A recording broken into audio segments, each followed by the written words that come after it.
तो चलिए अब हम आपको क्लोरोफॉर्म की इंपॉर्टेंट रिएक्शंस बताते हैं। 5 रिएक्शंस आनी चाहिए आपको क्लोरोफॉर्म से, ठीक है।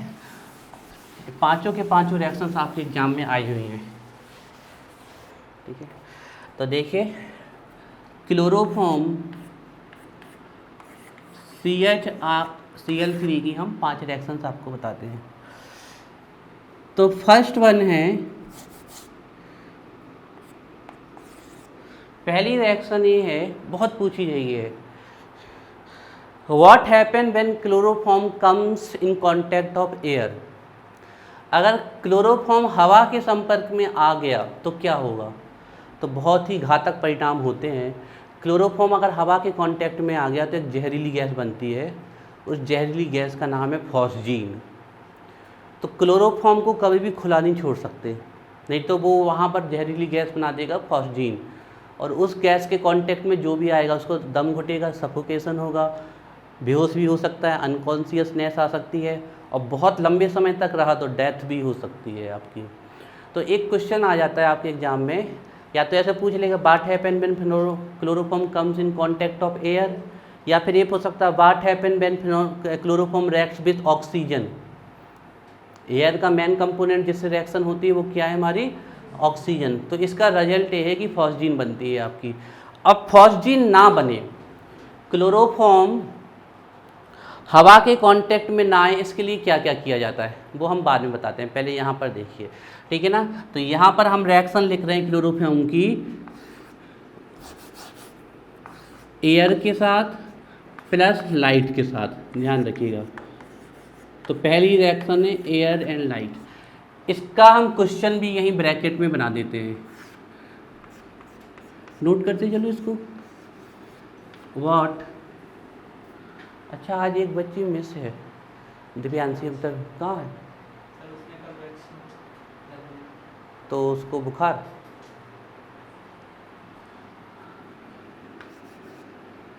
What happen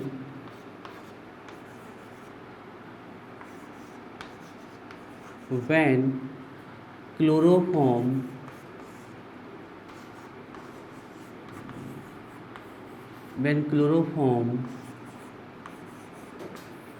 comes in contact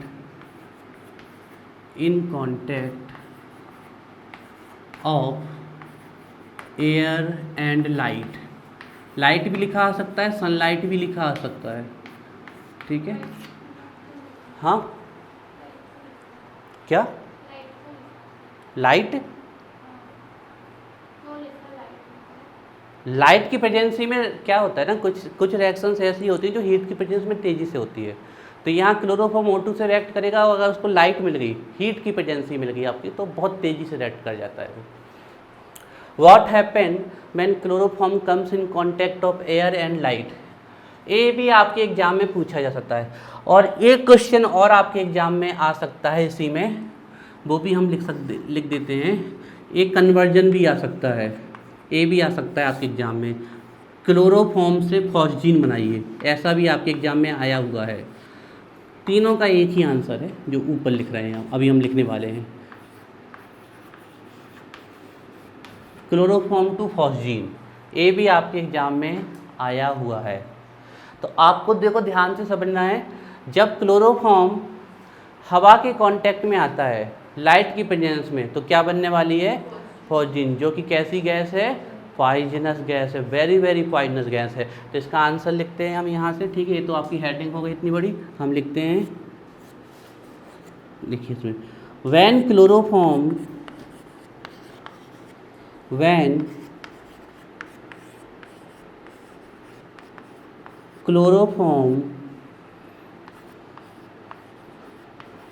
comes in contact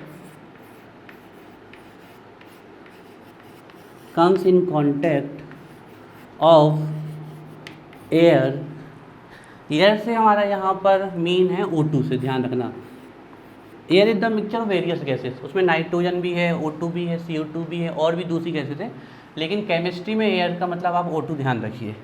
when chloroform comes in contact of air and light भी लिख सकते हो, सनलाइट भी लिख सकते हो,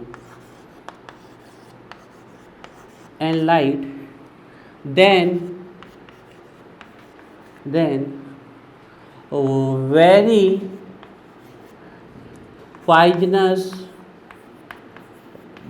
very poisonous substance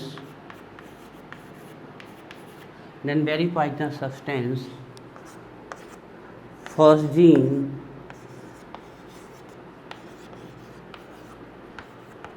is formed.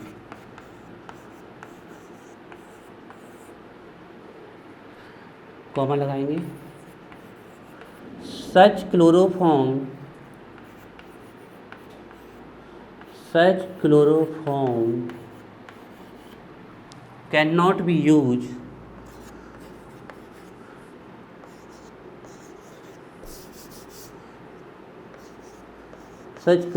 cannot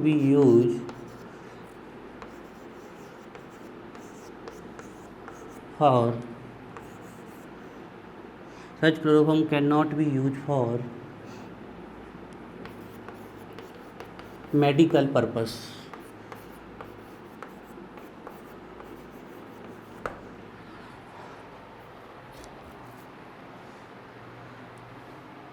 तो देखो, आपको सबसे पहले आज के बाद पता होना चाहिए कि क्लोरोफॉर्म एयर के कांटेक्ट में आ गया तो बहुत ही जहरीला पदार्थ बनाएगा आपका, उसका नाम क्या है, फॉस्जीन। और इस प्रकार के क्लोरोफॉर्म को हम मेडिकल यूज में नहीं ला सकते। हालांकि अब तो क्लोरोफॉर्म बैन ही हो चुका है क्योंकि इसका हार्ट पे बहुत ही ज़्यादा ट्रेजिक इफेक्ट होता है, हार्ट के लिए घातक है। लेकिन इनिशियली या हम एंशियंट टाइम में कहें तो मेडिकल लाइन में एनेस्थीसिया, सर्जरी के पहले पर्सन को बेहोश करने के लिए क्लोरोफॉर्म का ईथर के साथ मिक्स करके क्लोरोफॉर्म को यूज किया जाता है। अच्छा, जैसे आप पिक्चर्स में देखते हैं कि क्लोरोफॉर्म को लिया और कर दिया, वो बेहोश हो गया। एक्चुअली में ऐसा कुछ होता नहीं है। ऐसे अब मान लीजिए आपने कभी धोखे से रुमाल में क्लोरोफॉर्म लिया, किसी को बेहोश किया, ऐसे लगाया और छोड़ दिया, अच्छे घलेंगे तुम लोगों को क्योंकि वो बेहोश नहीं होने वाला, 1-2 मिनट में बेहोश नहीं होता है। क्लोरोफॉर्म को बहुत लंबे समय तक इनहेल कराओगे अगर आप, बहुत लंबे समय तक, लगभग 5 से 8 मिनट तक, तब जाके वो बेहोश होता है। ऐसे नहीं होता कि आपने उसको लगा दिया तो बेहोश। हाँ, लेकिन एक चीज़ जरूर है, अगर कोई क्लोरोफॉर्म 1-2 मिनट भी स्मेल कर ले तो उसका माइंड पेन करने लगेगा, दिमाग बहुत तेज़ी से दर्द करने लगेगा उसका। ठीक है, तो अब इस रिएक्शन को करते हैं। वैसे अब क्लोरोफॉर्म तो यूज होता ही नहीं है, लेकिन लिटिल बिट कहीं यूज होता हो तब भी ऐसा क्लोरोफॉर्म जो एयर के कांटेक्ट में आ गया वो यूज तो किया ही नहीं जा सकता। अब इस रिएक्शन को देखना है, रिएक्शन कैसे होती है। ठीक है, तो देखिए हम लिख रहे हैं आपका क्लोरोफॉर्म, ये है आपका क्लोरोफॉर्म CHCl3 CHCl, आप डायरेक्ट भी लिख सकते हो, हमने ऐसे लिख दिया रिएक्शन को समझाने के लिए। ठीक है, CHCl3, 3 H की जगह मीथेन में 3 Cl आ गए, एक क्लोरोफॉर्म। इसकी रिएक्शन किससे करानी है हमें, एयर से, दैट इज एयर। प्रेजेंसी किसकी होनी चाहिए, लाइट की, that can be artificial light और सनलाइट, दोनों लाइट में रिएक्ट कर जाएगा। ठीक है, सनलाइट को आप प्रॉपर नाम के द्वारा लिख सकते हो या फिर सनलाइट के लिए फोटोन, जानते हो ना, किसने बताया था कि लाइट्स जो होते हैं पार्टिकल्स पैकेट्स के रूप में होता है, energy end packet bundle, Planck's constant है ना, प्लांक्स का E=h/nu है ना।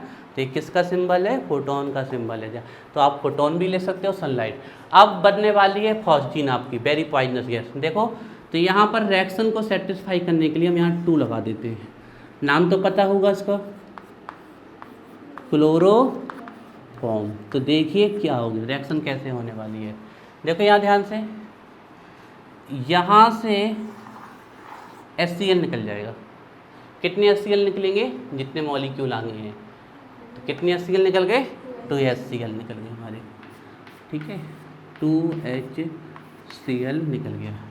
अब देखो ध्यान से देखना, यहाँ से क्या बचे, 2CCl2, 2Cl2 यही बचा है।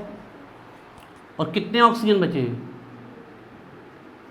O2, मतलब एटम कितने बचे हैं, 2, बैलेंस है।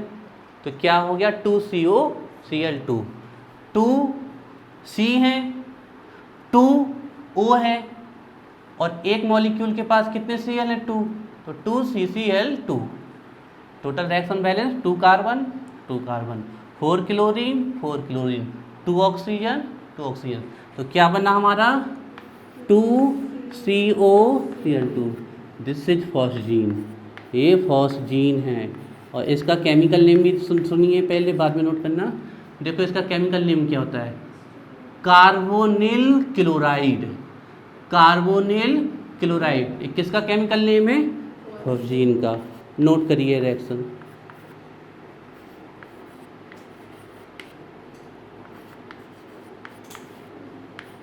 स्वाति कोई डाउट है पूछ सकते हैं आप।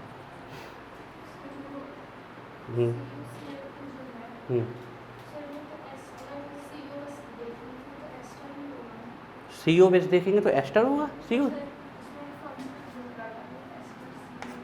एस्टर तो ये होते हैं, एस्टर में कहाँ आ गए बेटा।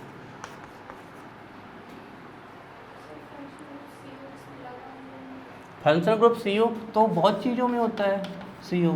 अगर इसमें H लगा देंगे तो ये CHO बन जाएगा, एल्डिहाइड। अगर OH लगा दें, हाँ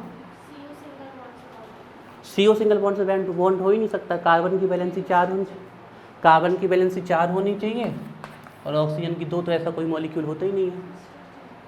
इसका COCl2 का वो बता देते हैं, नोट कर लीजिए फिर वो बता देते हैं। ये है COCl2 का structure, phosgene carbonyl chloride. COCl2 carbonyl chloride, phosgene बोलते हैं इसे। क्या होता है बताइए आयुष्का।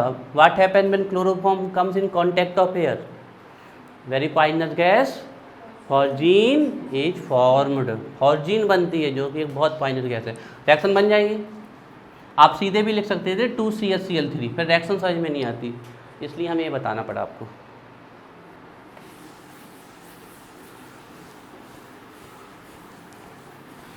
अब फॉस्जीन बन गई, पर हमें फॉस्जीन बनानी है क्या, नहीं, वो तो खराब हो जाएगा क्लोरोफॉर्म। तो ना बने इसके लिए हमें कुछ चीज़ें करनी पड़ेंगी। क्या करना पड़ेगा, प्रिकॉशंस, कुछ सावधानियां रखनी पड़ेगी हमें कि फॉस्जीन ना बने। तो सावधानियां क्या रखें हम, सीधी सी बात है, कुछ ऐसा करो कि क्लोरोफॉर्म किसके कांटेक्ट में ना आए। तो आपको एक चीज़ पता है, एक गिलास हमने रखा खाली, तो बताओ ये गिलास खाली है, नहीं गिलास खाली नहीं है। दुनिया में कोई भी चीज़ खाली नहीं है, क्योंकि जहाँ खाली है वहाँ हवा है, हर जगह हवा है, बात समझ में आ रही। तो ये गिलास खाली नहीं है भाई, इसमें क्या है, एयर है। तो अगर आपने क्लोरोफॉर्म यहाँ तक भर दिया तो बाकी में क्या भरी है, रिएक्ट कर जाएंगे। तो सीधी सी बात है, जिस भी बोतल में आप क्लोरोफॉर्म को रखो वो हमेशा कहाँ तक फिल होनी चाहिए, बिल्कुल ऊपर तक, ब्रिम तक। क्योंकि अगर थोड़ी भी जगह खाली हुई तो उस जगह पर क्या आ जाएगा। आप लोगों ने देखा ना कि अपन लोग बचपन में खेल खेलते थे, खाली गिलास पानी के अंदर डालते थे उल्टा, फिर सीधा करते थे तो बुलबुली छूटती थी। क्यों, क्योंकि उस खाली गिलास को नहीं, आपने एक्चुअली में उसके साथ हवा को अंदर डाला है, और हवा पानी में घुलती नहीं है। तो जैसे ही आप सीधा करोगे, अब जब तक आप प्रेशर लगाए थे वो हवा वहीं दबी रही, जैसे ही आपने प्रेशर लगाया तो वो हवा तो पानी में घुली नहीं, वापस भागी वो ऊपर की तरफ, तो पानी को दूर करते हुए बुलबुले के रूप में छोड़ती जाएगी। तो हमें इस बोतल को कहाँ तक फिल रखना है, बिल्कुल अप टू ब्रिम, क्योंकि जहाँ पानी होगा वहाँ O2 आएगी नहीं, क्योंकि घुलती नहीं ना। तो पहला प्रिकॉशंस क्या रखना है हमें, जिस भी बोतल में क्लोरोफॉर्म रखना है उसको कहाँ तक फिल रखना है, अप टू ब्रिम। ऊपर जो एक ऐसी गोल गोल होती है ना, दिस इज कॉल्ड ब्रिम, इसको ब्रिम बोलते हैं, जहाँ ढक्कन लगता है। ठीक है, पहला तो ये हो गया। चलो O2 से तो बचा लिया। अब सनलाइट, देखो अगर वाइट कलर की ट्रांसपेरेंट बोतल ली आपने तो ये लाइट को अपने से होके निकल जाने देगी, तो लाइट किसके कांटेक्ट में आ जाएगी, जो अंदर मटेरियल है। तो हमें यहाँ पर ऐसी बोतल लेनी है जो उस लाइट को अब्जॉर्ब कर ले, यहाँ पर आने नहीं दे। तो आप जानते हो डार्क कलर जो होते हैं हमारे, वो लाइट को क्या कर लेते हैं। तो हमें पहला प्रिकॉशन क्या रखना है, क्लोरोफॉर्म को फिल्ड रखना है अप टू ब्रिम, और किस कलर की बोतल में रखना है, डार्क। वो ब्लैक भी ले सकते हैं, ब्राउन भी ले सकते हैं और ब्लू, है ना। तो डालिए precautions.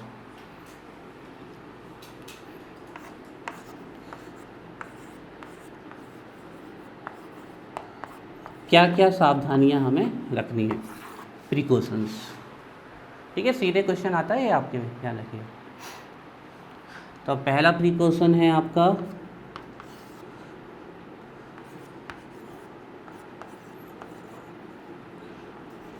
Chloroform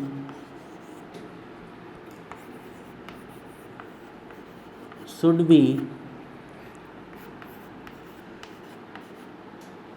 kept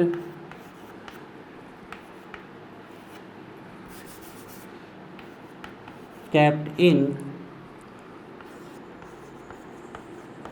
dark blue और ब्लैक और ब्राउन। आप एक भी लिख सकते हो, कोई भी एक colour. Brown coloured bottles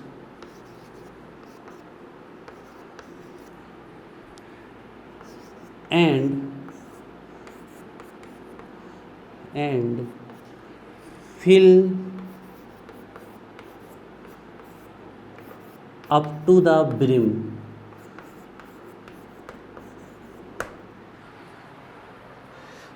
chloroform should be kept in dark blue और ब्लैक और ब्राउन कलर्ड बोटल्स। बोटल्स सही लिखा है, BOTTLES ही होना चाहिए हमारे, कि BOTLLES, आई थिंक राइट है, बोटल्स। ठीक है ना। तो पहला हमें क्या रखना है, इसको कैस क्लोरोफॉर्म को हमें किस में रखना है। हाँ पूछ लो सृष्टि।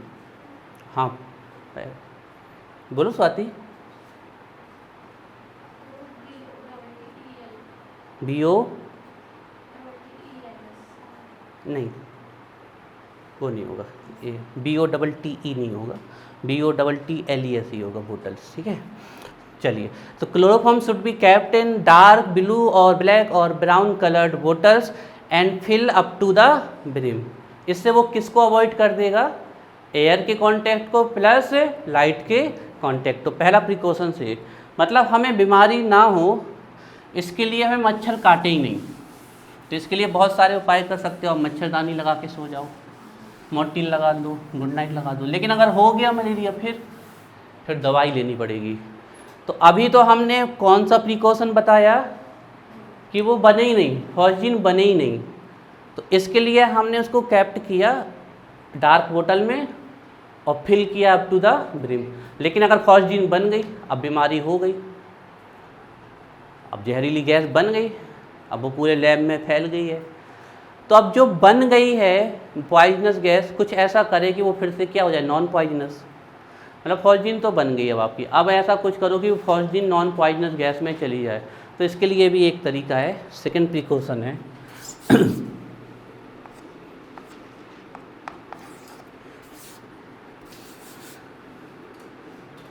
1%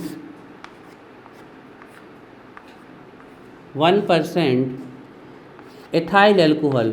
फॉर्मूला बताओ दीपा एथाइल एल्कोहल का जल्दी। बिल्कुल right. 1% ethyl alcohol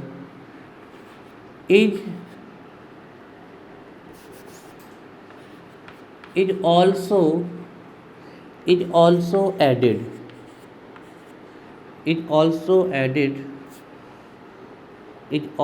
added comma लगाइए, कॉमन मत लगाइए, is also added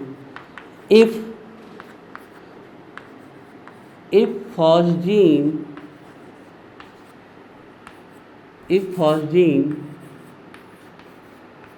gets formed, ethyl alcohol convert ethyl alcohol, आप नाम भी लिख सकते हो या फॉर्मूला कुछ भी लिख सकते हो। 1% ethyl alcohol is also added if phosgene gas form ethyl alcohol convert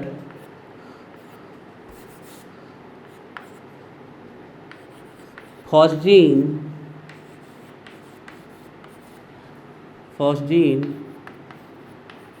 into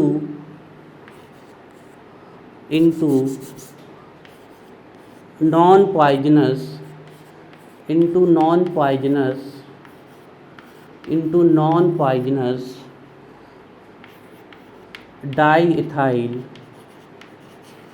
carbonate,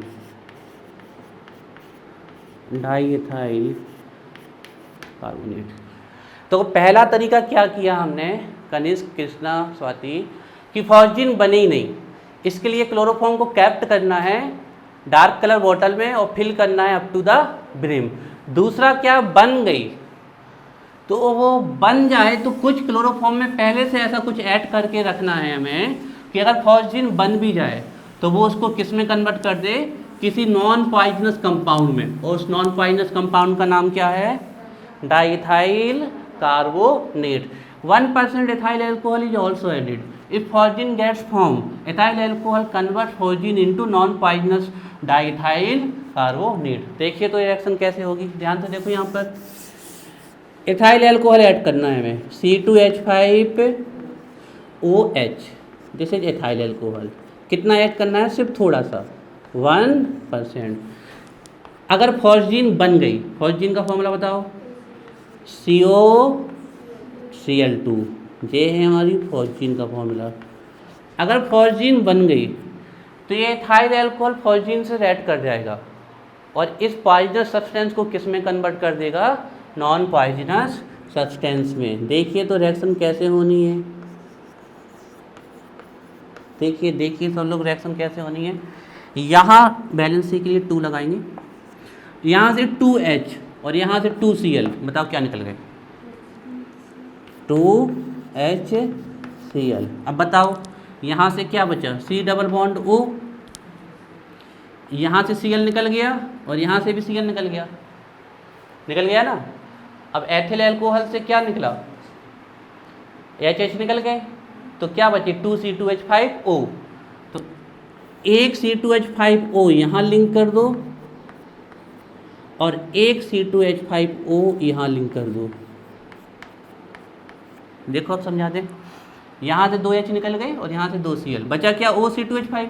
एक यहाँ, एक बच्चा बोला सर इस फॉर्म ये है डाइथाइल कार्बोनेट, देखो इसको शॉर्ट में कैसे लिख सकते हैं हम इस फॉर्मूले को, C2H5 कितने हैं और फिर क्या बचा, 3, C2H5 CO3, ये क्या है, कार्बोनेट, जानते हो ना, CaCO3 को क्या बोलते हैं, कैल्शियम कार्बोनेट, CO3 कार्बोनेट, और उसमें क्या लगे हैं, 2 एथिल, तो क्या बन गया, डाइथाइल कार्बोनेट। नोट करें रिएक्शन,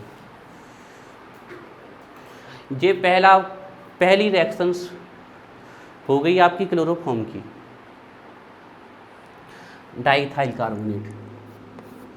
दीपन नहीं आ रही समझ में, एक बार फिर से बता देते हैं।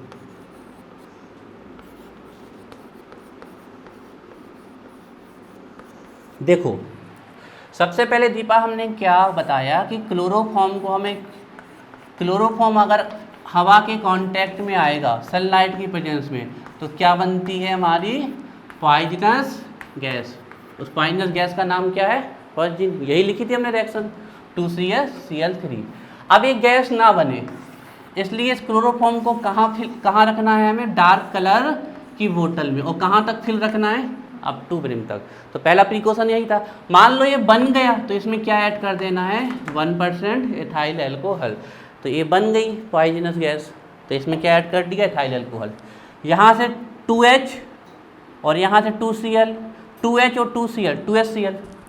अब देखो यहाँ से क्या बचा, OC2H5, कितने, 2, तो एक OC2H5 यहाँ लगा दिया, एक OC2H5 यहाँ लगा दिया, खत्म। चलिए पहली रिएक्शन हो गई क्लोरोफॉर्म की, दूसरी करते हैं, फिर तीसरी करते हैं, फिर चौथी करते हैं, फिर पांचवी भी करते हैं, फिर और करते हैं, जितनी आप लोग करते कहते जाओगे करते जाएंगे। ये बहुत ही फेमस क्वेश्चन है, कई बार आता है।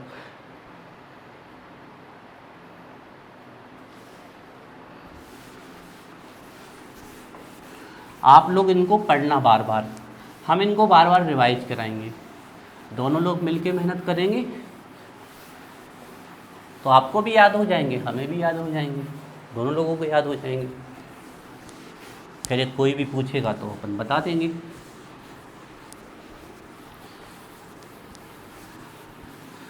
देखो जो पढ़ने वाले बच्चे हो, बताओ पढ़ाने में एक क्वेश्चन पूछते हैं थोड़ा सा कठिन टफ क्वेश्चन है, किसको पढ़ाने में मज़ा आता है?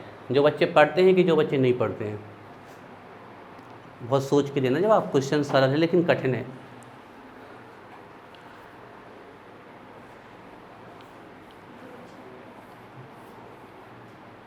पढ़ाने में किसको मज़ा आता है? जो बच्चा पढ़ता है कि जो बच्चा नहीं पढ़ता? इसका आंसर देगी दीपा। नहीं बता दीपा को। सिफा, जो नहीं पढ़ता। सब प्रकार के बच्चों को पढ़ाने में मज़ा आता है, सिर्फ एक प्रकार के बच्चे को छोड़कर। देखो बच्चा अगर पढ़ाई में बिल्कुल भी कमज़ोर हो तब भी उसे पढ़ाया जा सकता है, बहुत ज़्यादा पढ़ने में होशियार हो तो भी उसे पढ़ाया जा सकता है। लेकिन अगर कोई बच्चा पढ़ाई में लापरवाही करता है तो थोड़ा सा पढ़ाना मुश्किल होता है। या फिर जो बच्चा ऐसा होता है कि थोड़ा सा ओवर कॉन्फिडेंस होता है, उसको भी पढ़ाना थोड़ा सा मुश्किल होता है। एक बात ध्यान रखा, जिस दिन आपने सोच लिया कि हमसे बनता है या हमें सब मालूम है, अब तुम्हें अंदर से पता चल गया हमें सब मालूम है, तो अब क्या याद करोगे? अब बस एक ही प्रोसेस होगी, जो सब मालूम है वो भूलते जाओगे, तो सब गायब हो जाएगा। तो कभी भी आपको ये नहीं सोचना कि हमें सब मालूम है या सब बनता है। आपको, हम आज भी अपने आप को जब भी हम पढ़ने बैठते हैं तो शुरू से स्टार्ट करते हैं, इनिशियल से। हमेशा जब तक आप छात्र बने रहोगे तब तक आप सीखते रहोगे, और जिस दिन आपने समझ लिया कि हमें सब बनता है उस दिन से आपको भूलना स्टार्ट हो जाएगा। ठीक है, तो पहली रिएक्शन हो गई थी ये क्लोरोफॉर्म की। दूसरी, अब सिंपल है। दूसरी रिएक्शन देखिए, क्लोरोफॉर्म की दूसरी रिएक्शन है रिएक्शन विथ HNO3। ये भी बहुत फेमस रिएक्शन है, पूछ लिया जाता है।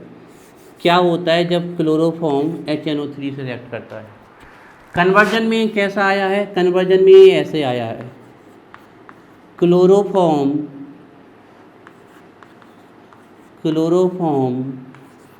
To chloropicrin.